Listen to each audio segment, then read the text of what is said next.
Hi everyone, welcome back to what is the end of Season 8 of the Gravediggers here. This episode is going to be more of just like a summary and rundown of what's happened this season. We have got our last game of the season, which, as has been the way for the last, now 4 seasons, is the Serbian Cup final. That does mean that our Champions League campaign, as you might suspect, did end in disappointment. But today we're going to look back at what happened and also going to look ahead because there's potentially, hopefully, a very, very big change that is going to change this save.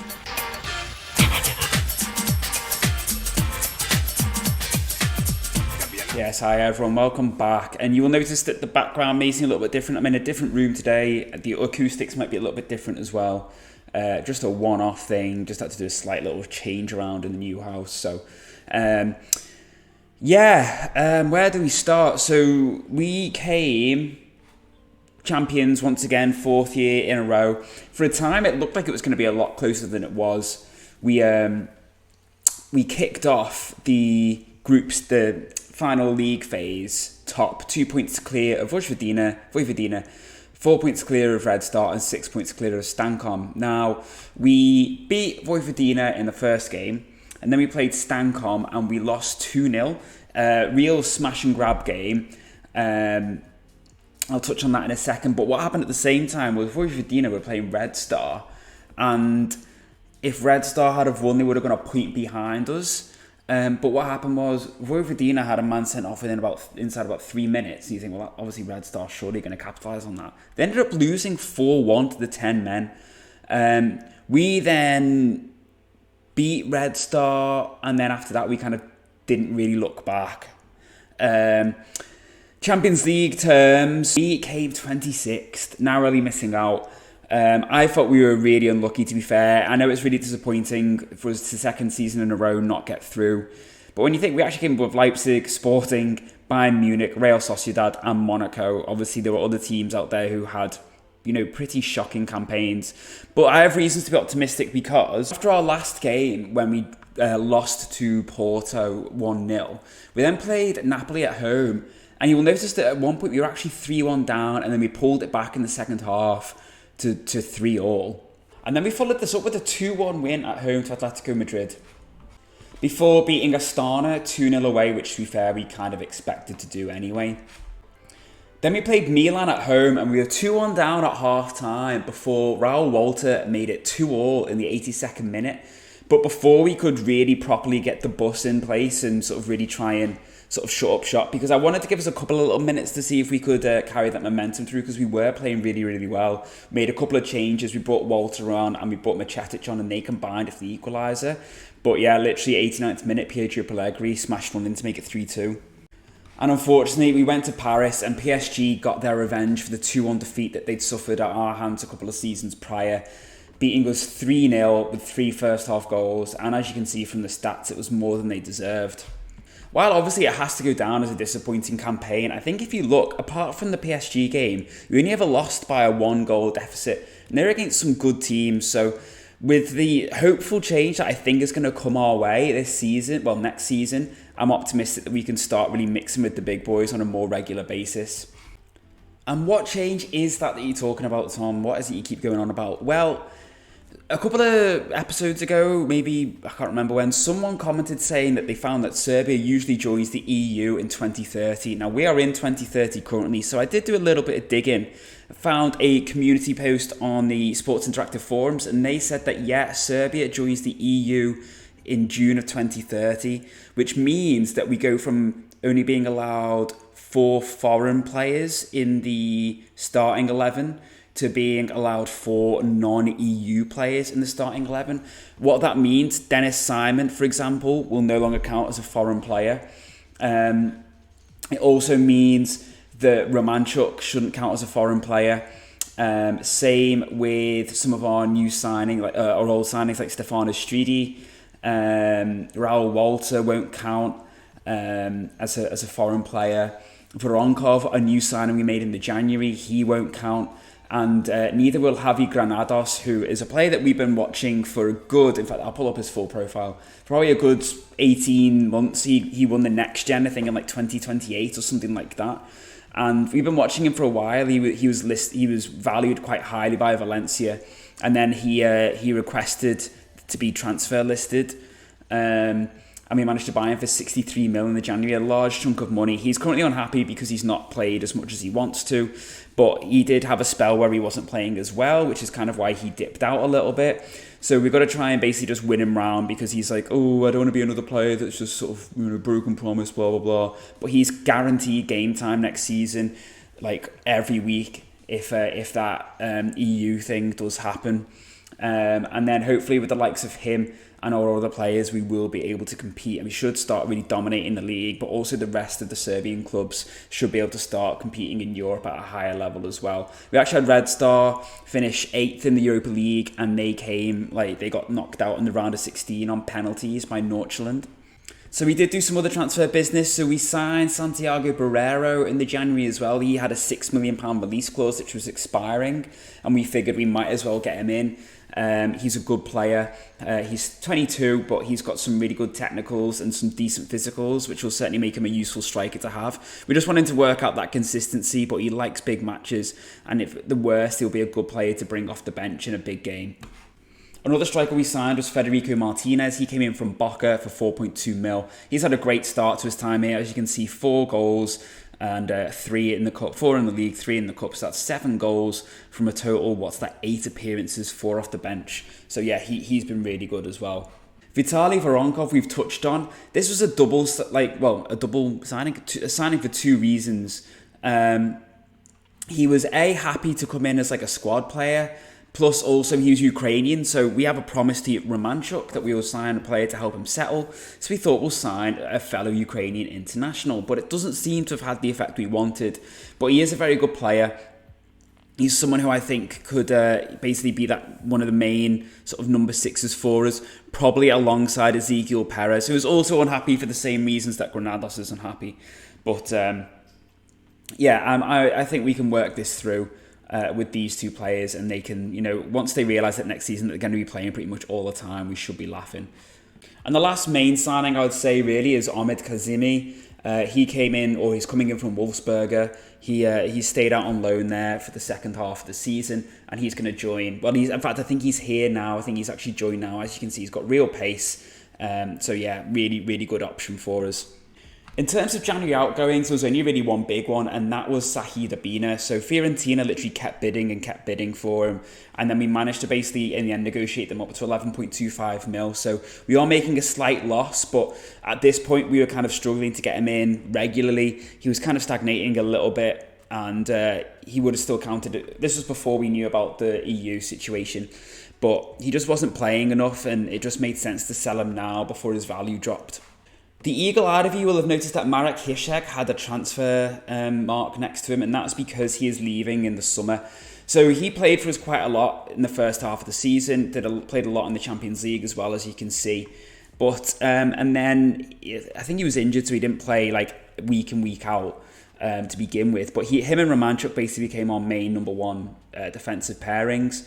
But then he said, I'm going to explore my options at the end of my contract because I feel like I can play for a bigger club.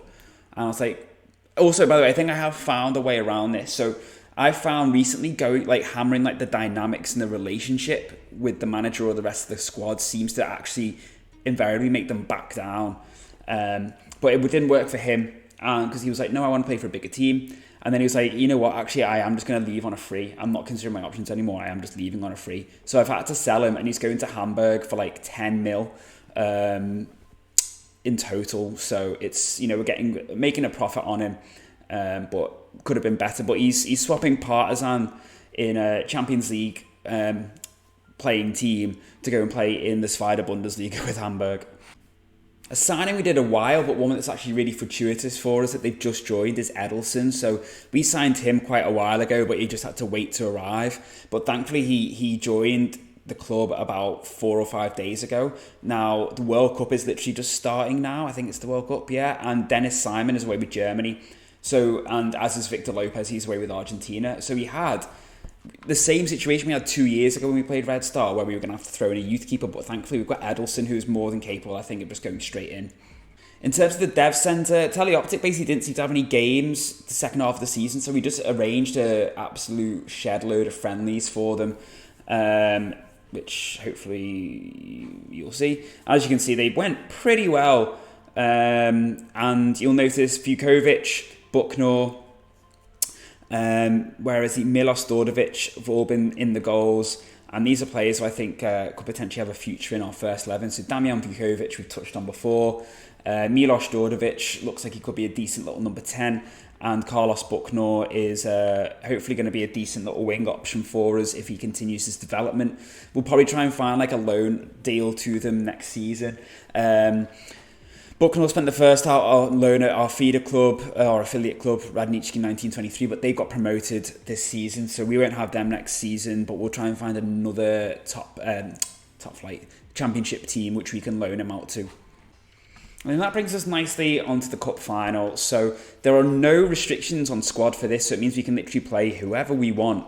And I think we're going to play Rogan there, but because we haven't got Bahake, because he's with Colombia, we're playing Bajcetic at the back alongside Romanchuk. Edelson is in goal, Striddy is in at the back, Rogan at right back. Lukic, this is his last game for the club because we can't get him to agree a new contract because he wants to be a star player, but he's 33 now.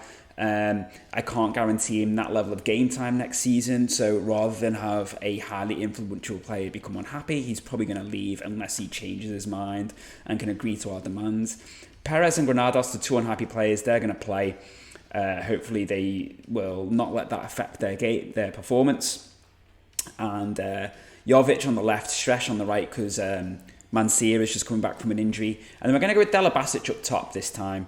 He's been injured, and he had a really, really good second half of the season. I think he's sort of finished on about 17 goals this season. He doesn't like big matches, but hopefully that won't hinder him in this one. But we've got Maicon on the bench, we've got Kazimi on the bench, and because I think Martinez is off with Argentina as well.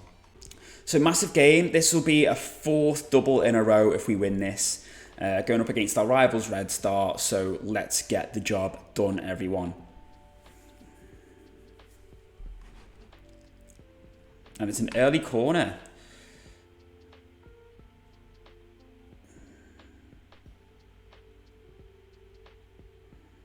Well won by Perez. Plays it out to Jovic. Dela Basic is offside. So offside. He looked miles off. Went far too early. It was a nice tidy finish, but shouldn't have been offside like that. He doesn't need to be either. He's got good speed.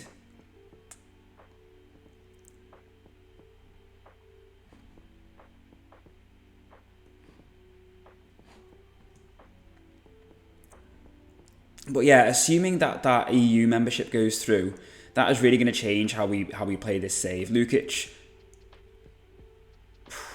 appearing for a penalty. I know way back in the first episode we said that if we got to a Champions League final, we wanted it to be Romanchuk scores off the corner. We wanted it to be with a team full of Serbian homegrown players. I personally, the way it's been going with the Serbian new gens coming through so far, we're 8 years in, I think we might struggle. It depends on how long it takes us to get to a Champions League final. I mean, I'm assuming that we're going to be able to be at a much higher competitive level now. And it's 1-1 straight away. We're making assumptions that, we're going to instantly start being able to compete. I think we should be able to. The quality of player will be able to sign. Don't get me wrong, we've already shown that we can sign quality players, but being able to keep them and keep them happy is going to be huge going forward now, because we're going to be able to guarantee that we can play them and we're not going to be forced to sell them or forced to sell players on to sign other players.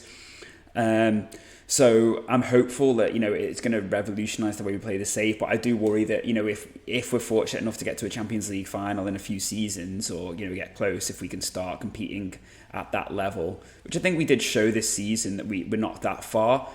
Oh, and it's a cock-up by the keeper, and Dela Basic can't make the most of it. Then I'd like to think that, there's not much for us to do to make that step up to get to, further in the Champions League. But I just don't think we're going to be able to do it with all Serbian players, just because the quality coming through is not there yet, I don't think, really. But we'll see. just check what's going on with these. Stulic is being tightly marked. Dirkovic, I want him closed down. Same with Sidrakovic. Kangwa, we will go in on. Same with Doumbia.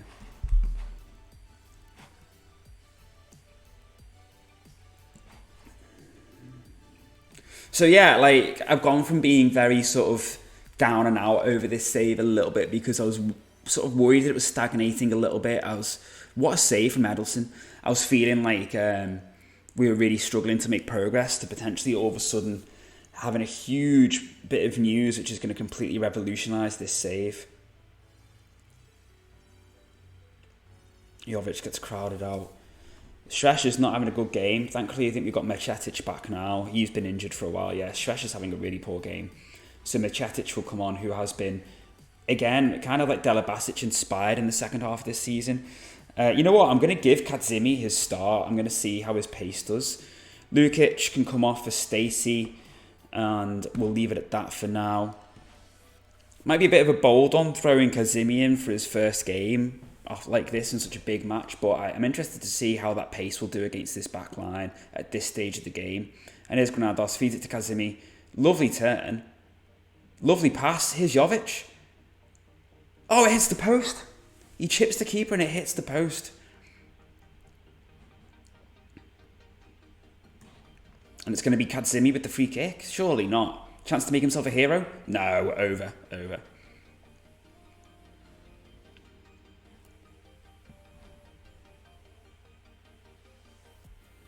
And I might make a couple of other changes now. We'll bring Voronkov on. I don't think these go to pens, goes to extra time. I feel like it goes straight to penalties. And Shoke can come on. Might be risky taking Jovic off, but he did actually miss a penalty the other week in the Cup semi-finals. We know he always has a miss in him, but Shoke has the potential to actually win this for us. He did come off the bench against Napoli and score the equalising goal. It was a really nice, tidy finish. What was Striddy doing there? He just completely backed out of that running after the ball, and Rogan just completely done. Striddy tracks the run, tracks him, and then ducks out of it. And then, Rogan easily out-jumped. And could it be that Red Star are going to get revenge on us and win the cup? They're going to win the cup, aren't they? That's a sickener.